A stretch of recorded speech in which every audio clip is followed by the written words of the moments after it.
Ассалому алайкум тамошобинони муҳтарам. Дар ин навбат мо моддаи дуюми сарқонунии Ҷумҳурии Тоҷикистонро ба шумо кӯтоҳ тафсир карда медиҳем. забони давлатии ҷумҳурии тоҷикистон забони тоҷикӣ аст.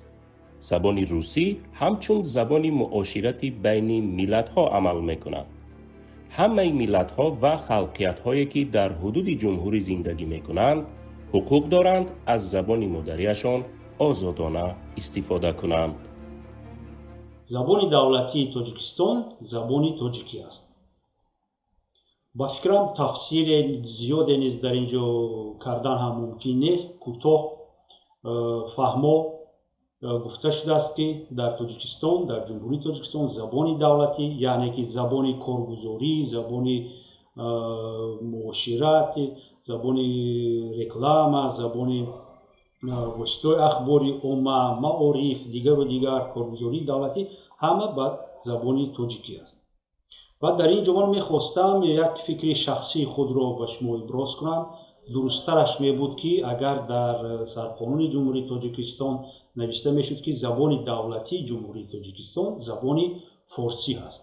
чунки мо миллатамон тоҷик аст вале забонамон форсӣ аст ва дар ин маврид бояд ки мо дуруст истифода барем мафҳумҳоро, забони худро забони форсӣ гӯем, хати ниёгонро ривоҷу равнақ диҳем ва кӯшиш кунем ки ҳарчи бештар баргардем ба хати аҷдоди худамон. қисми дуюми моддаи тафсиршаванда аз он иборат аст ки забони русӣ ҳамчун забони муоширати байни миллатҳо амал мекунад.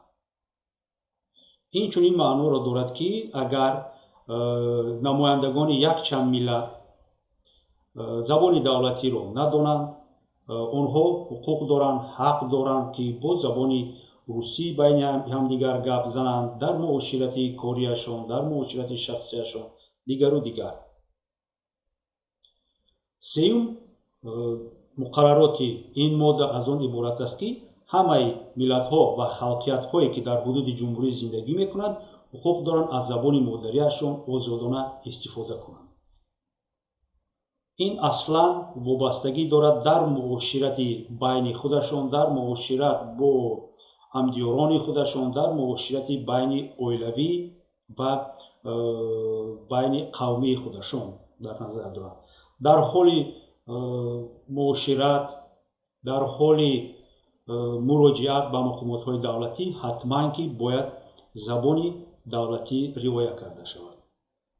бояд гуфт ки 22 июли соли 1989 шӯрои олии ҷумҳурии Тоҷикистон дар асоси пешниҳоди якчанд равшанфикрон қонуни ҷумҳурии Тоҷикистон дар бораи забонро қабул кард ва ин якумин маротибае буд ки забони давлатӣ дар ҷумҳурии Тоҷикистон, дар он вақта ҷумҳурии шӯравии социалистии Тоҷикистон забони тоҷикӣ эътироф карда шуд.